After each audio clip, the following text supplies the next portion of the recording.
حیدر عباس رضوی صاحب واپس آئے ہیں. انیشلی یہ بتایا گیا تھا کہ حیدر عباس رضوی صاحب جو ہیں ان کی والدہ, اللہ تعالیٰ انہیں پروردگار عالم وہ شفا عطا فرمائے جو اس نے اپنے نیک بندوں پر اتاری تھی. اللہ تعالیٰ حیدر عباس رضوی صاحب کو وہ ہمت استقامت عطا کرے کہ وہ اپنی والدہ کے لیے کچھ نہ کچھ ضرور کر سکیں.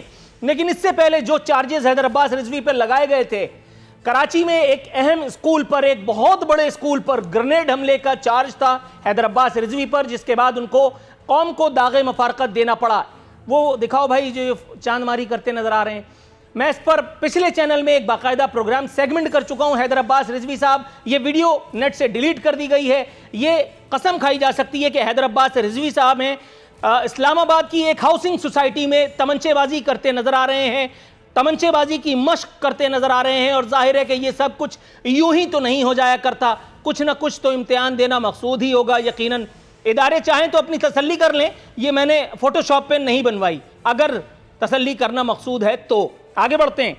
عادل صدیقی صاحب بھی واپس آ چکے ہیں. عادل صدیقی صاحب بہت بہت بہت ماشاءاللہ, اللہ تعالیٰ انہیں ان کا اقبال دراز کرے, پروردگار عالم, بہت نیک نام منسٹرز میں سے ایک تھے. اپنی قیادت کو انہوں نے بھی بہت خوش رکھا ہوا تھا. ظاہر ہے جس سے قیادت ایم کیو ایم کی خوش ہوتی تھی اسی کا اقبال, اسی کا اقتدار دراز ہوا کرتا تھا. عادل صدیقی بھی اپنی جو ہے وہ خود ساختہ جلا وطنی کو تیاگ کر کے اور آج ہمارے سر پر آ کر کے بیٹھے ہیں. حیدر عباس رضوی ہوں یا عادل صدیقی, دونوں اسلام آباد میں نازل ہوئے ہیں. یہ ایسے ہی ہو رہا ہے بلا وجہ. وہ آدمی جو بچتا بچاتا ملک سے باہر بھاگا ہو, ظاہر ہے کہ بہت سارے لوگوں کو نذرانہ دے کر کے, بہت سارے لوگوں سے سیٹنگ ویٹنگ کر کے اب وہ دوبارہ آیا ہے, اب وہ اسلام آباد میں نازل ہوا ہے. اسلام آباد میں کون ہے؟ میرے ماموں کا لڑکا تو کوئی اسلام آباد میں نہیں ہے, سب یہی ہیں. وہاں کون ہے کہ جس سے یہ کلیئرنس لینے کے لیے, ایشورنس لینے کے لیے آئے ہیں؟ اور اگر ان کو ایک مرتبہ پھر ایشورنس ملی تو اس کا مطلب ہے کہ یہ ایک مرتبہ پھر آ کر کے ہمارے سر پہ بیٹھیں گے.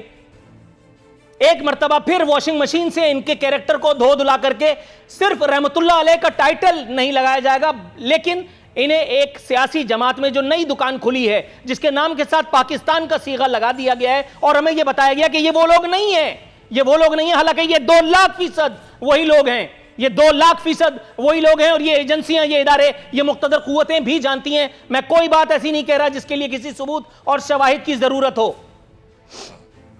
اگلی سٹوری پر آتے ہیں, ورنہ اگر میں جذباتی ہوا تو اسی بات پر پروگرام ختم کر دوں گا. یا پیپلز پارٹی تیرا شکریہ. آج ہمارے ساتھ پیپلز پارٹی سے ایک اہم رہنما موجود ہیں, ان خدمت میں ہم سلام تحسین پیش کرنا چاہتے ہیں.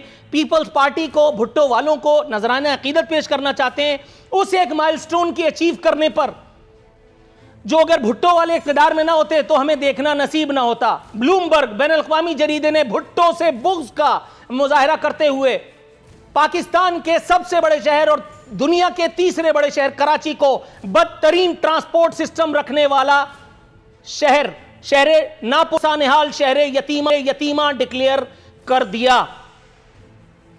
رپورٹ میں بتایا گیا ہے, جو میں نے اپنے گھر میں نہیں بنوائی, اس رپورٹ میں یہ بتایا گیا ہے کہ کراچی میں ہر 42 لوگوں کو ایک سیٹ میسر ہے.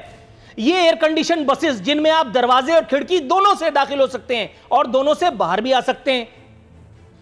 ان بسز کو چلانے والے, یہ جو مافیا ہے, ٹرانسپورٹ مافیا, اس سے سیٹنگ کر کے اقتدار کو دراز کرنے والے پاکستان پیپلز پارٹی سے لے کر کے متحدہ قومی موومنٹ تک سب کے وزیران ٹرانسپورٹ رہے ہیں. ایک وزیر تو لا الہ الا اللہ محمد رسول اللہ ایسا آیا تھا پیپلز پارٹی کا, مجھ سے 2 منٹ کی دوری پہ کھڑا تھا اور بات نہیں کر پا رہا تھا, اردو میں اور انگریزی میں. اس کے پی اے نے اس کی جان چھڑوائی, اور اس کے بعد چونکہ میں اسٹرگلر تھا, میں تو آپ کو پتا ہے کہ پھر میں تو فوراً ایم کیو ایم کا ایک فون آتا تھا اور میں ادھر ادھر ہو جایا کرتا تھا.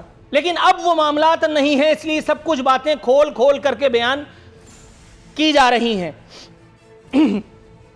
بھٹو والی صوبائی حکومت کا ایک کارنامہ یہاں اس سلسلے میں اور ہے, اس نے 12 سال کے اقتدار کے بعد پوری, اللہ نظر بس سے بچائے, 10 بسیں چلائی ہیں. ناصر حسین شاہ صاحب متعدد مرتبہ متعدد ٹیلی ویژن چینل پر وزیر ٹرانسپورٹ رہتے ہوئے, سابق وزیر ٹرانسپورٹ جو اب ہیں, متعدد مرتبہ کبھی کئی ہزار کبھی کئی 100 بسز کا وعدہ کر کے اقتدار کا جھولا جھول کر کے رخصت ہوئے, اور اب کسی اور جگہ دل بہلایا چاہتے ہیں. مگر مجال ہے کہ کوئی بھٹو کا ہوتا سوتا نوٹس لے لے, کہ بھائی یہ کئی کروڑ کی آبادی کے شہر میں ٹرانسپورٹ کیوں نہیں میسر ہے؟ ہاں گلگت جائیں گے، گلگت کو جیتیں گے، اور کیوں نہیں جیتیں گے؟ کیونکہ اطاعت کے اگینسٹ آپ کو جو کچھ آفر ہو رہا ہے کون نہیں جانتا؟ جانتا میں بھی ہوں، ایک خاص وقت تک خاموش ہوں، بتاؤں گا اگلے پروگرام میں۔ وفاقی حکومت کی بات کیے لیتے ہیں، 1100 ارب روپے کا، ظاہر ہے ہمارے مسیحا تو کوئی چھوٹی بات کرتے ہی نہیں، جب مارتے ہیں سٹنگر میزائل سے دھاز کر کے مارتے ہیں، چاہے لگے چڑیا کو بھی نہیں۔ 1100 ارب روپے کا وعدہ کیا تھا سیاح نے، ابھی تک الحمدللہ ایک ٹیڈی پیسہ بھی کہیں کسی کو ملا ہو تو آ جائے مجھے بتا دے۔ تیسری طرف جہانگیر ترین صاحب کی اچانک وطن واپسی نے پی ٹی آئی میں جہانگیر ترین مخالف گروپ کو سراسیمگی میں اطلاع کر دیا ہے۔ سب نے سر جوڑ لیے کہ یا اللہ یہ کیا ہوا؟ ابھی تو محض ایک ہی تقریر، وہ بھی جہانگیر ترین مخالف داغی تھی، میرے موجودہ وزیر دفاع جناب پرویز خٹک صاحب نے، اور جہانگیر ترین صاحب پر اس کا اتنا اثر ہوا کہ انہوں نے فلائٹ پکڑی اور نازل ہو گئے۔ اب پی ٹی آئی سوچتی ہے کہ اب ہم کیا منہ دکھائیں گے؟ ابھی تک تو یہ کہا جا رہا تھا کہ علاج کے لیے گئے، اب شوگر کمیشن کی رپورٹ بھی موجود ہے، عمل درآمد بھی کرنا پڑے گا، میڈیا کو بھی جواب دینا پڑے گا۔ جہانگیر ترین کا احتساب نہ ہونے کا اب کیا جواز پیش کیا جائے؟ جبکہ میں پہلے ہی کہہ چکا ہوں کہ جہانگیر ترین صاحب کا احتساب کرنا آسان نہیں ہے، کیونکہ ان کے طیارے پہ جو شاپنگ فرمائی گئی تھی حکومت بننے سے پہلے، اس کے بعد پھر معاملات وہاں بھی آگے پیچھے ہو سکتے ہیں۔ سبسکرائب کریں اور بیل دبائیں تاکہ